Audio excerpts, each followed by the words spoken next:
로마서 14장 1절부터 11절에 보면은 이제 이 믿음이 연약한 사람을 품어주고 비판하지 마라, 이런 요지의 말씀이 이제 기록되어 있는데요. 근데 그 과정에서 그 신앙생활하는 우리가 꼭 기억해야 될 중요한 지침 한 가지를 언급하는 것을 볼 수가 있습니다. 로마서 14장 5절 6절 말씀이 바로 그 말씀인데요. 어떤 사람은 이 날을 저날보다 낮게 여기고 어떤 사람은 모든 날을 같게 여기나니 각각 자기 마음으로 확정할지니라. 나를 중히 여기는 자도 주를 위하여 중히 여기고 먹는 자도 주를 위하여 먹으니 이는 하나님께 감사함이요 먹지 않는 자도 주를 위하여 먹지 아니하며 하나님께 감사하느니라. 이게 무슨 내용인가 하면은 뭐든지 소신을 가지고 판단하고 소신을 가지고 행동하라는 것입니다. 이 주를 위한다는 이 큰 전제가 무너지지 않는 한 우리는 뭐든지 내가 판단하고 내가 결정하고 그렇게 소신껏 행할 수 있다는 그 이야기입니다. 이게 얼마나 중요한 지침입니까? 디모데전서 4장 3절 4절에도 비슷한 내용이 나옵니다. 음식물은 하나님이 지으신 바니 믿는 자들과 진리를 아는 자들이 감사함으로 받을 것이니라. 하나님께서 지으신 모든 것이 선하매 감사함으로 받으면 버릴 것이 없나니. 저는 이런 하나님이 얼마나 감사한지 모르겠습니다. 주를 위하여라는 이 전제가 무너지지 않는 한 저는 자유인이에요. 그래서 요한복음 8장 32절 진리를 알지니 진리가 너희를 자유롭게 하리라. 우리 어릴 때 그 주일학교 선생님들이 그 율동을 곁들여 가지고 가르치셨던 그 찬양이 여러분 다 아실 거예요. 나 자유 얻었네 너 자유 얻었네 우리 자유 얻었네 나 자유 얻었네 너 자유 얻었네 우리 자유 얻었네. 사실 저 노래는요 믿는 우리들의 주제가여야 합니다. 우리는 자유인이에요. 누구에게도 얽매이지 않습니다. 이게 지난주에 우리가 살펴보았던 그 내용의 말씀 중에 하나였는데요. 그런데 오늘 본문에서는 이 자유함으로 판단하고 자유함으로 행동해라고 말씀하셨던 지난주 본문에서 한 걸음 더 나아가가지고 무슨 말씀을 주시느냐. 우리가 주를 위한다는 이 판단 기준만 흐트러지지 않는다면 무엇이든지 소신껏 판단하고 소신껏 행동할 자유가 있지만, 그러나 약한 자를 위해서라면 네 자유를 스스로 제한할 수 있어야 한다. 이게 오늘 본문의 주제의 말씀입니다.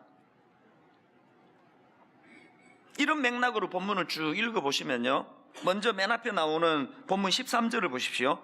그런즉 우리가 다시는 서로 비판하지 말고 도리어 부딪힐 것이나 그칠 것을 형제 앞에 두지 아니하도록 주의하라. 여기 나오는 부딪힐 것이나 그칠 것은 걸림돌과 장애물을 말합니다. 그러니까 우리가 서로 비판하지 말고 그 연약한 이웃들이 그 걸림돌과 장애물에 걸려 넘어지지 않는 그런 것을 중요한 기준으로 삼으라는 거거든요. 그러면서 그 다음 14절부터 이제 걸림돌과 장애물이 뭘 말하는지에 대한 설명을 쭉 열거를 하는데, 자 14절을 보십시오. 내가 주 예수 안에서 알고 확신하노니 무엇이든지 스스로 속된 것이 없으되 다만 속되게 여기는 그 사람에게는 속되니라. 이게 무슨 뜻인지 지난주 그 배경을 말씀드리지 않았습니까? 지금 로마 교회는 두 그룹으로 구성이 되어 있는데 하나는 유대인이고 하나는 이방인이에요. 이방인 출신인 그리스도인에게는 뭘 먹든지 거리낌이 없습니다. 그러나 어릴 때부터 유대교 이거는 먹어도 된다, 이거는 먹으면 안 된다, 이런 엄한 규율 속에 자라왔던 그 유대교 출신의 신앙인들은 예수님을 믿고도 오랜 그 음식에 대한 이 기준을 한 번에 깨기가 어려운 거예요. 그런 사람한테는 이게 또 걸림돌이 될 수 있다는 겁니다. 그렇기 때문에 그 다음 15절 16절입니다. 만일 음식으로 말미암아 내 형제가 근심하게 되면 이는 내가 사랑으로 행하지 아니함이라. 그리스도께서 대신하여 죽으신 형제를 내 음식으로 망하게 하지 말라. 그러므로 너희의 선한 것이 비방을 받지 않게 하라. 무슨 말입니까? 나는 그 음식을 먹는 게 하나도 그리낄 게 없지만, 자유라고 생각하지만, 그러나 이것이 믿음 약한 상대방에게 이게 시험거리가 된다면 나는 안 먹겠다는 거예요. 먹으면 안 된다는 겁니다. 비슷한 말씀이 고린도전서 8장 9절에도 나옵니다. 그런즉 너희의 자유가 믿음이 약한 자들에게 걸려 넘어지게 하는 것이 되지 않도록 조심하라. 고린도전서 10장 23절 모든 것이 가하나 모든 것이 유익한 것은 아니요 모든 것이 가하나 모든 것이 덕을 세우는 것은 아니니 누구든지 자기의 유익을 구하지 말고 남의 유익을 구하라. 이 지침을 아시겠습니까? 그래서 바울은 참 놀라운 선포를 합니다. 비장한 각오를 가지고 무슨 선포를 하느냐? 고린도전서 8장 13절을 보십시오. 그러므로 만일 음식이 내 형제를 실족하게 한다면 나는 영원히 고기를 먹지 아니하여 내 형제를 실족하지 않게 하리라. 이게 얼마나 아름다운 고백입니까? 바울은 나는 자유인이라, 나는 뭐든지 거리낌없이 먹을 수 있다. 그러나 이것 때문에 상처받고 실족하는 연약한 이웃이 있다면 나는 영원히 고기를 안 먹을 자신이 있다. 이런 정신을 갖고 있었던 바울이기 때문에 오늘 본문에서도 우리가 소신껏 판단하고 소신껏 행동할 자유가 있지만 약한 이웃을 위해서 그 자유를 스스로 제한할 수 있어야 된다. 이걸 자신 있게 권면하는 거예요. 제가 어느 글에 보니까요, 그 링컨 대통령이 이런 말을 했다고 합니다. 당신이 누군가의 인격을 시험해 보고 싶다면 그에게 권력을 주어보라. 이게 굉장히 의미 있는 말씀으로 들려집니다. 지금 일부 그 부끄러운 재벌들의 행태, 갑질, 이 모든 것들이 다 그 인격이 안 되는 사람에게 물질이 주어지니까 그것을 가지고 그 운전기사나 이런 사람들을 얼마나 막대하고 함부로 대했냐. 이게 링컨의 말하고 똑같은 거 아닙니까? 그게 그 사람의 인격을 말하거든요. 당신이 누군가의 인격을 시험해 보고 싶다면 그에게 권력을 줘봐라. 이걸 다른 사람을 시험하는 데 쓰지 말고 우리 자신을 한번 돌아보자는 거예요. 저희 교회 그 드림센터로 이제 아침에 제가 출근하면서 이렇게 들어가다가 보면은 그 유리에다가 그 파란 띠로 성 어거스틴이 했다는 명언이에요. 그 문장 하나를 그 유리에다가 그 붙여놓은 걸 보거든요. 내용이 참 좋습니다. 이런 거예요. 본질적인 것에는 일치를, 비본질적인 것에는 관용을, 그리고 모든 것에 사랑을. 그 제가 이제 요즘에는 거의 습관처럼요, 아침에 일찍 이제 교회로 출근을 하면 그 문을 열다가 잠깐 멈추어 가지고 저 문구를 제가 다시 새겨봅니다. 본질적인 것에는 일치를, 비본질적인 것에는 관용을, 그리고 모든 것에 사랑을. 하루 일과가 마치고 이제 집으로 돌아갈 때 급할 때는 그냥 갈 때도 있지만 더 많은 경우에 저는 멈칫해서 저 구절을 다시 읽으면서 오늘 하루 내가 저 구절이 의미하는 삶을 살았는가? 본질적인 것에는 일치를, 비본질적인 것에는 관용을, 그리고 모든 것에는 사랑을, 이런 하루를 내가 보냈는가? 그런 생각을 하면서 이제 하루 일과를 마치는 게 습관처럼 되었습니다. 이런 의미에서 제가 지난 금요일 아침에 그 참 의미 있는 그 깨달음을 하나 경험했는데요. 요즘에 이제 제가 이게 이 성대가 또 좀 나빠져가지고 이제 설교 시간에 한 3부 넘어가면은 막 목이 잠기고 또 이상한 소리가 막 나오고 이래가지고 좀 마음에 이제 조심을 하고 있거든요. 근데 이제 지난 금요일 아침인데요. 저는 요즘에 이제 더워지면서 아침에 이제 출근해가지고 그 냉커피 한 잔을 마시는 그게 굉장한 아침의 삶의 기쁨이 됐습니다. 그래서 어떨 때는 막 이 냉커피 마실 생각을 하면은 너무 막 설레이고 그래요. 한동안에 이제 이걸 끊었다가 그 얼음 동동 띄워가지고 이 커피를 마시는 이거를 내가 끊을 수가 없어서 다시 이제 하루에 딱 한 잔씩 제가 이제 커피를 마시는데요. 누가 그러시더라고요. 그 커피에 카페인이 들어있어가지고 그게 이 성대에 목에 이게 안 좋다는 거예요. 목을 건조하게 만든다는 거예요. 금요일 아침에 제가 딱 출근해가지고 그 냉커피를 마시려고 하는 순간에 그 생각이 떠올랐던 거예요. 이틀 남았는데 설교하려면 이 성대에 안 좋다는데, 그래서 오늘은 내가 커피를 참아봐야 되겠다. 그래서 안 마시기로 한 거예요. 야, 여러분, 이게요, 별로 뭐 생각이 안 나서 안 마시는 거고요. 이 지금 마시고 싶은데 참는 거, 이게 뭐 차원이 다르더라고요. 좀 부끄러운 얘기인데 막 오전 내내 그 커피가 들어있는 유리컵 속에 있는 얼음 동동 떠 있는 그게 눈에 아른아른거리고요. 그 향기가 막 코에 막 와닿는 것 같아요. 차라리 그냥 마셔버리고 내가 이런 생각하지 말까? 그런 유혹도 있었습니다. 근데 대견하게도 금요일 어제 이틀 일절 커피 안 마시고 참았거든요. 오늘 이 설교를 위해서. 그런데 여러분 한번 생각을 해보세요. 제 몸을 이루고 있는 이 백체 중에서요, 커피를 다 필요로 하는 거예요. 아침에 일어나가지고 그 카페인이든 커피 한 잔을 마시면 이제 생체 리듬이 활력을 되찾기 때문에 커피가 도움이 돼요. 그리고 말씀을 묵상하고 또 설교를 준비하려고 하려면 그 커피 한 잔 마시면 그 각성 효과가 있어가지고 정신을 맑게 해주는 게 사실이에요. 그러니까 내 모든 지체가 다 지금 커피를, 달달한 커피를 원하는데 딱 하나, 이 백체 중에 요 몇 센치 되지도 않는 이 성대가 이 커피에 별로 도움이 안 된다고 하니까 나머지 모든 지체들이 다 참아내야 되는 거예요. 이를 악물고 참아내야 되는 거예요. 제가 금요일날 깨달은 게 뭐겠습니까? 교회를 인간의 몸에다가 보통 비유하지 않습니까? 오늘 우리 교회가 이렇게 다양한 사람들, 또 다양한 기호를 가진 분들의 배경을 가진 분들로 구성이 되어 있지만, 여러분, 우리가 연약한 한 이웃을 위해서 나는 그리스도 안에서 난 자유인이다, 난 뭐든지 난 그리낌없이 다 할 수 있다. 그러나 바울이 고백했던 것처럼 연약한 이웃을 위해서라면 나는 내 자유를 제한할 수 있다. 나는 평생 고기를 먹지 않을 수 있다. 이런 것들이 오늘 우리 신앙생활하는 우리들에게 좀 느슨해져 있지 않은 건가, 그런 생각을 하게 되는 겁니다. 그렇기 때문에 저는 오늘 본문의 말씀이 느슨해졌던 저희들 다시 한번 각성하고, 우리도 바울처럼 우리 연약한 이웃을 배려하고 그들을 위해서 절제할 수 있는 이런 정신이 좀 회복됐으면 좋겠습니다. 그리고 그 일이 가능하기 위하여 꼭 기억해야 될 이 본문 15절 말씀을 늘 마음으로 되뇌이면 좋겠습니다. 15절에 어떤 말씀이 있습니까?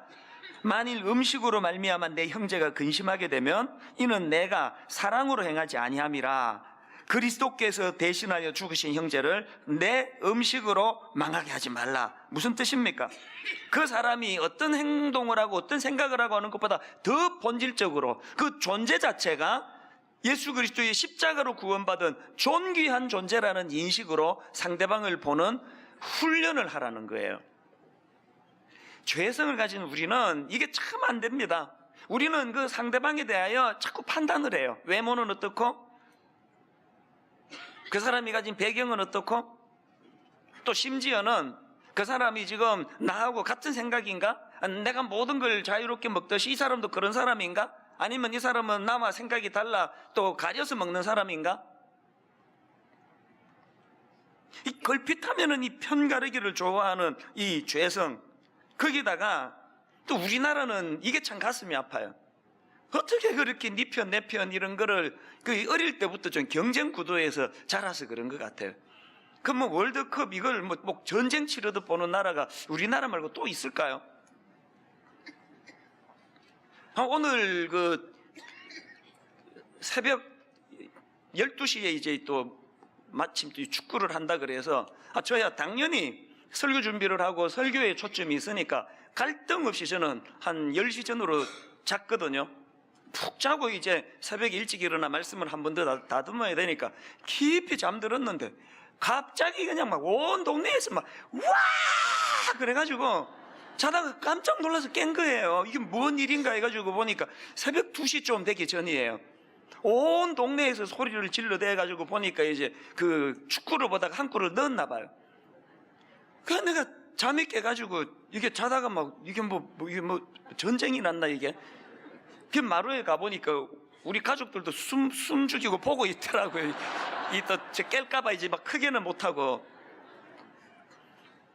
그래서 잠깐 이제 끝에 뭐고 한 2, 3분 마지막에 이제 그 축구를 같이 봤더니 막 하여튼 우리 고3 아들이 뭐 수능은 언제 보는지 관심도 없고 막 흥분해가지고 방방 뜨면서 막 그 막 페널티 킥만 안 줬으면 그러면 뭔 소리인지 모르겠는데 막 계속 그런 이야기를 하면서 보더라고요. 그리고 나서 이제 그 축구 다 끝나고 나서 인터뷰하는데 그 고맙게도 마지막에 한 골 넣은 그 고마운 선수가 그냥 울먹울먹하면서 죄송합니다, 죄송합니다. 근데 그걸 보니까 이상한 거예요. 여러분, 우리나라 국민들이 사실은 야구를 더 좋아하고 축구를 잘 안 보기 때문에 국내 리그에는 뭐 손님 텅텅 비고, 그러니까 당연히 선수 육성이 잘 안 되고, 그렇게 그 열악한 상황에서도 월드컵 본선까지 간 것만 해도 이건 대박 아닙니까? 그러면 좀 이렇게 즐기면서 즐겁게 보면은 좋은데, 막 너무 우리는 이런 승부욕이 강해가지고 이거 뭐 온 아파트 그 밤에 새벽 2시에 잠도 안 자고 막 거의 뭐 전쟁 치르듯이 그렇게 보는 것 자체가 이게 저는 좀 이상하게 보여요, 그게. 그리고 왜 그렇게 그냥 막 죽을 힘을 다해서 뛴 선수들이 그렇게 울고 막 우울하고 죄인처럼 왜 그래야만 됩니까? 우린 늘 이렇게 삶 자체가 전쟁 치르듯이 그러다가 보니까, 그래서 이번에 이제 독일전은 제가 이제 자유롭게 이제 볼 수 있으니까 이제 즐기면서 볼 거예요. 이기고 지고의 문제가 아니고 얼마나 대견합니까? 이런 열악한 상황에서 그 독일하고 그 붙을 수 있는 그런 기회까지 주어졌다는 게, 중국은 저렇게 숫자가 많은데 예선에서 탈락했는데, 우리는 자꾸 또 이제 그걸 보면서 일본은 이겼다고 막 그러면서 그 일본이 이긴 거하고 우리가 무슨 상관입니까? 자꾸 매사가 이런 식으로 그 대결 구도로 살아가다가 보니 자꾸 이게 습관이 돼가지고요, 그 사람을 한 인격으로 대하기보다는 저 사람 내 편인가 아닌가, 그래서 출신이 어디야, 이념적으로 지금 그 나랑 같은 거야 아니야, 이런 경직을 내려놓기 위해서 어떻게 해야 된다고요? 15절, 그리스도께서 대신하여 죽으신 형제를 내 음식으로 망하게 하지 마라. 그런 어떤 겉으로 보여지는 이런 거를 뛰어넘어 그 존재 자체가 주님이 너무너무 귀하게 여기셔서 십자가를 통해 구원해 주신 하나님의 인격을 가진 존재라는 이런 넓은 마음으로 그를 품어야 된다는 거예요. 우리 교회에, 그 주일학교에 교육전사님들이, 또 청년교구에 교육전사님들이 여러 명 있잖아요. 그 젊은 신학도들이 이제 주중에는 학교에 가서 공부하고 주말에는 이제 교회를 섬기고 그러는데요, 이게 교회가 커질수록 교육전도사의 그 존재감은 점점 축소가 됩니다. 그래서 뭐 자칫하면은 전임 목사님들은 심부름을 해주고 그런 역할로 전락하기 쉬운데요, 저는 우리 교회 교육전사들에게 여러 번 강조했습니다. 네가 시간의 파트타임이지 존재의 파트타임이 아니야. 네 스스로를 그렇게 하찮게 여기면 안 된다고. 존재의 파트타임이 아니라는 걸 기억하고 어떤 전임 앞에서든 또 담임 목사 앞에 당당해라. 꿀리지 말고 당당하게 나가라. 자기가 자기를 인정하지 못하는데 누가 자기를 인정해 주겠냐고요. 여러분이 먼저 나는 그리스도 안에서 십자가로 구원받은 존귀한 존재고 그 긍지를 가지고 상대방을 바라볼 수 있는 이런 여유가 필요한데, 우리는 너무 그 자잘한 이런 것에, 제가 이 본문을 묵상하다가 옛날에 들었던 우스갯소리 하나가 떠올라가지고 혼자 많이 웃었습니다.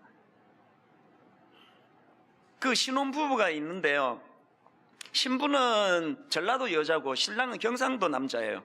그래서 이제 전라도 여자와 경상도 남자가 결혼을 해서 이제 신혼 때 알콩달콩 잘 지내는데요, 하루는 이제 그 신부가, 아내가 이제 감자를 삶아 갖고 왔습니다. 신혼 때는 이런 서비스도 제공되나 봅니다.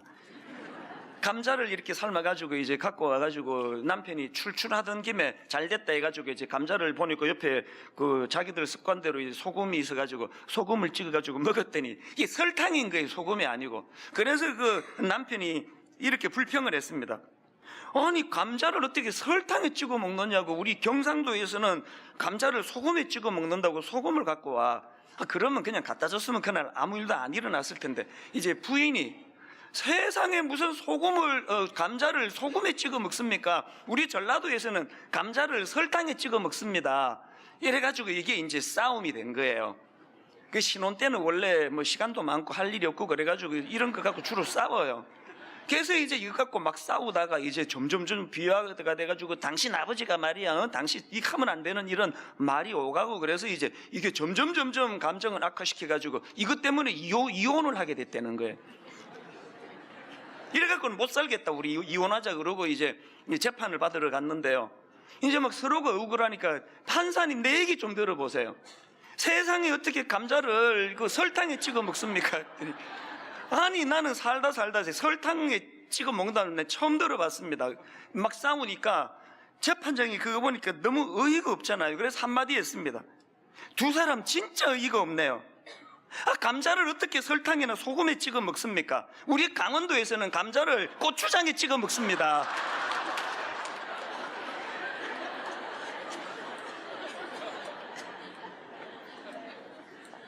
이게 지난주 말씀드렸던 아디아포라, 이래도 상관없고 저래도 죄가 안 되는 거, 그게 아디아포라. 여러분 사실 이게 우스갯소리지만요, 우리 대인관계에서 이런 어처구니 없는 이거, 내가 그 소금에 찍어 먹는 게 익숙해도 상대방이 설탕에 찍어 못 된다 그러면 수용해 줘 버리면 되는, 이거를 못 견디는 게 그게 우리 아닙니까?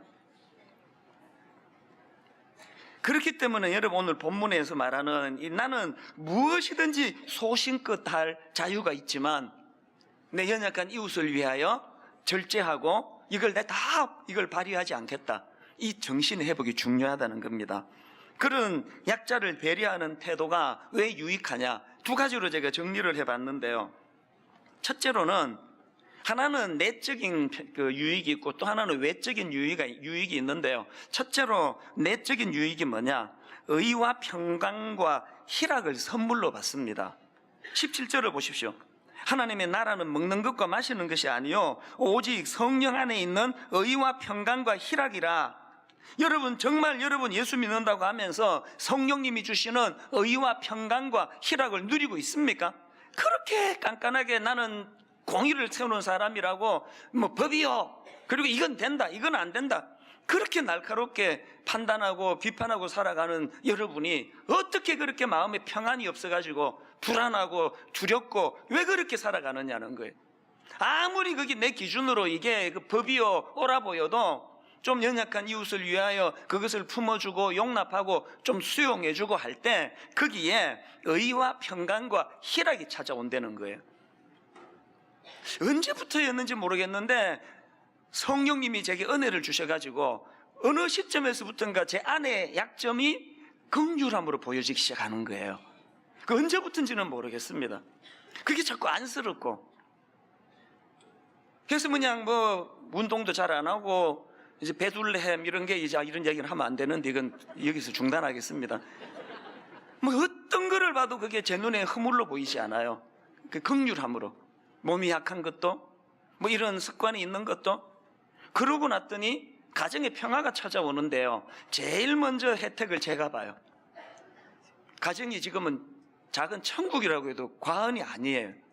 그런데 영적으로 제가 또 약해지면 이게 또 올라와요.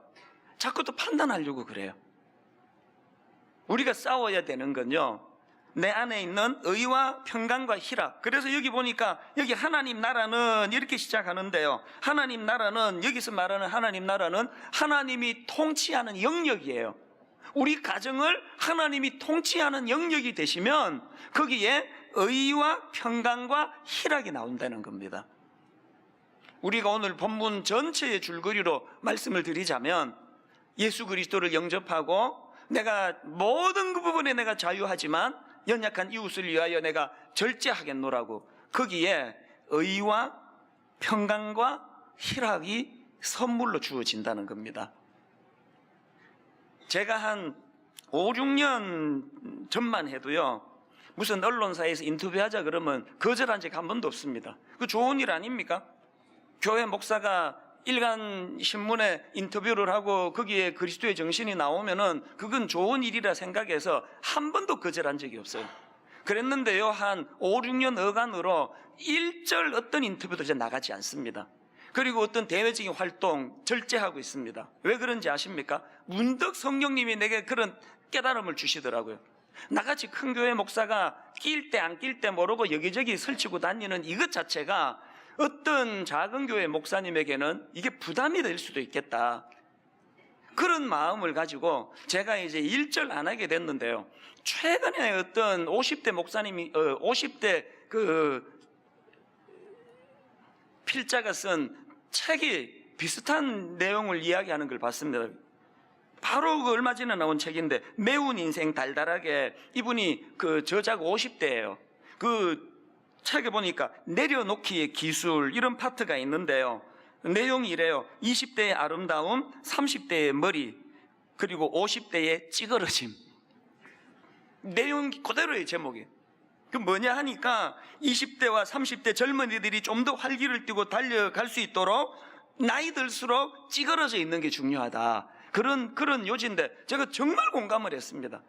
제가 큰 교회 목사이기 때문에 더 찌그러져 있어야 되겠다. 설치지 말아야 되겠다. 하나님께서 우리에게 원하시는 건 이런 정신이에요.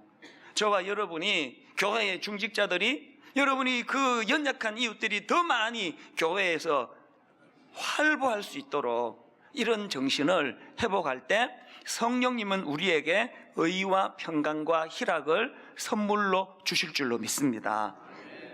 그런가 하면은 두 번째로 약자를 배려하는 태도가 가져다 주는 유익이 하나 더 있는데요. 그 외적으로 뭐냐? 하나님과 사람들에게 인정을 받는다는 겁니다. 18절, 이로써 그리스도를 섬기는 자는 하나님을 기쁘시게 하며 사람에게도 칭찬을 받느니라.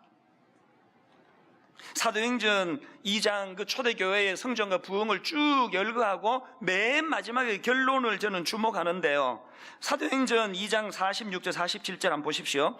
날마다 마음을 같이하여 성전에 모이기를 힘쓰고 집에서 떡을 떼며 기쁨과 순전한 마음으로 음식을 먹고, 그 다음 보세요. 하나님을 찬미하며 또 온 백성에게 칭송을 받으니 주께서 구원받은 사람을 날마다 더하게 하시니라.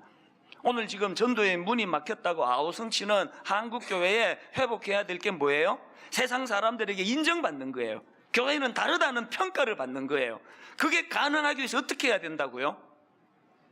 나는 자유인이에요. 난 모든 것이 가해요. 어떤 것도 난 그리끼지 않아요. 그러나 내 연약한 이웃에게 이것이 도움이 된다면 나는 내 모든 자유를 스스로 나는 제한할 수 있다. 이 정신을 회복할 때 하나님과 사람이 칭찬하는 그런 인생이, 또 그런 교회가 될 줄로 믿습니다. 결론을 맺으면서 저는 두 가지 포인트를 말씀드리고 결론을 맺으려고 하는데요. 저는 오늘 이 말씀을 준비하다가 십자가가 생각이 났습니다. 그 십자가 지시는 과정에서 마가복음 15장 3절부터 5절을 보십시오. 대제사장들이 여러 가지로 고발하는지라 빌라도가 또 물어 이르되 아무 대답도 없느냐? 그들이 얼마나 많은 것으로 너를 고발하는가 보라 하되, 예수께서 다시 아무 말씀으로도 대답하지 아니하시니 빌라도가 놀랍게 여기더라. 지금요, 십자가 지시는 예수 그리스도가 그 악한 군병들 앞에서 모든 것들에 있어서 압도하실 수 있는 분이에요. 논리적으로, 또 주님이 가지신 권세를 가지고, 또 주님이 갖고 계시는 파워로 어떤 것으로도 로마 군병을 압도하지 않을 게 하나도 없는데 그 주님께서 침묵하셨어요. 왜 그러셔야만 만 됐다고요? 죄로 말미암아 하나님 품을 떠나버린 우리, 세상에서 약자 중에 약자가 된 우리를 구원해 주시기 위하여 주님이 가지셔야 했던 그 절제, 이게 오늘 우리를 구원해 주시는 도구가 된 거 아닙니까?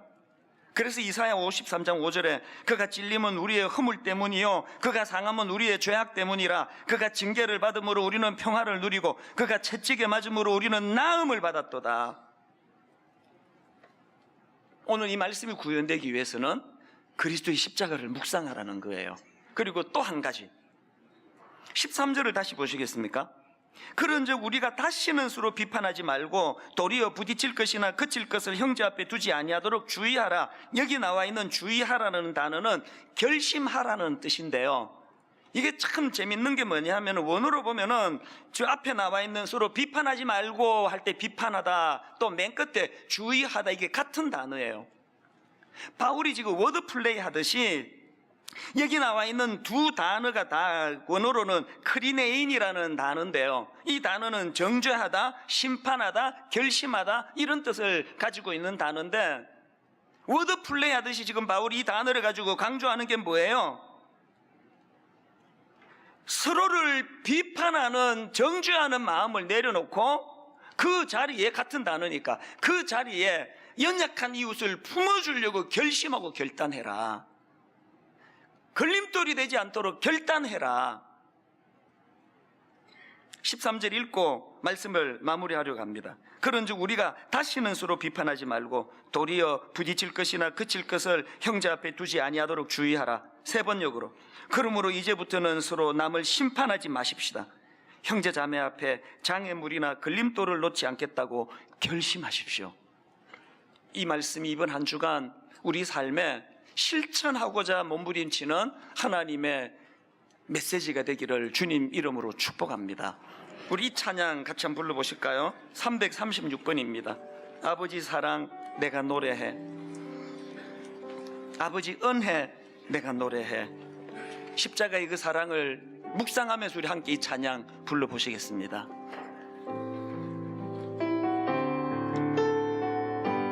아버지 사랑 내가 노래해, 아버지 사랑 내가 노래해, 아버지 은혜 내가 노래해. 아버지 은혜 내가 노래해. 여러분 그 사랑을 아십니까?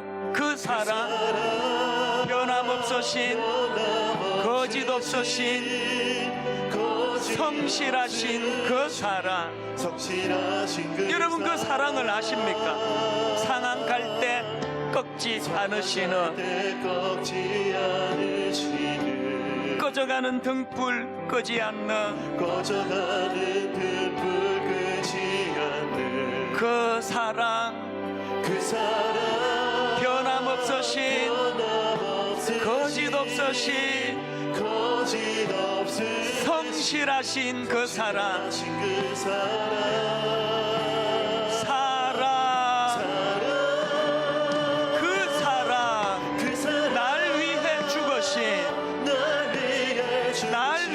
다시 사신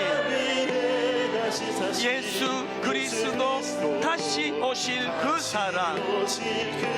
죽음도 생명도 천사도 하늘의 어떤 권세도 끊을 수 없는 영원한 그 사랑 예수.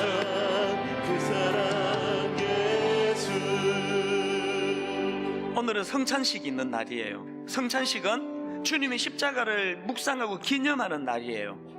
성찬식을 하는 동안 오늘 선포된 이 말씀을 붙잡으시기를 바랍니다. 하나님, 저는 어릴 때부터 경쟁 구도 속에서 그렇게 살아오다가 보니 그 상대방을 그 인격으로 보기보다는 나랑 같은 편인가? 나랑 같은 고향인가? 나랑 이념이 같은가? 너무 이런 데 익숙해져 있습니다. 우리 가정이 회복되기 위한 첫 번째 열쇠가 있다면 내 배우자의, 내 자녀의, 내 부모님의 연약함이 긍휼해지기 시작하는 것, 불쌍해지기 시작하는 것이라면 이 회복이 오늘 일어나기를 원합니다. 이런 마음의 소원을 가지고 우리 한 번 이 찬양 다시 부르고 성찬식을 거행할 텐데, 정말 내 마음 안에 주님의 그 사랑이 회복되기를 원합니다. 우리 한번 이렇게 다시 한번 찬양합니다. 아버지 사랑 내가 노래해,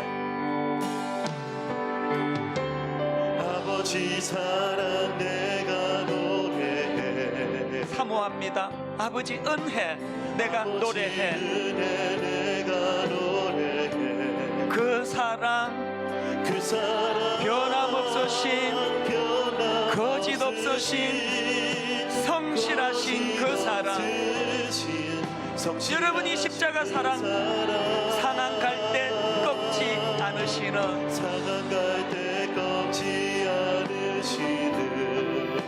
꺼져가는 등불 끄지 않는 그 사랑, 변함없으신, 거짓 없으신, 성실하신 그 사랑. 이렇게 선포합니다. 사랑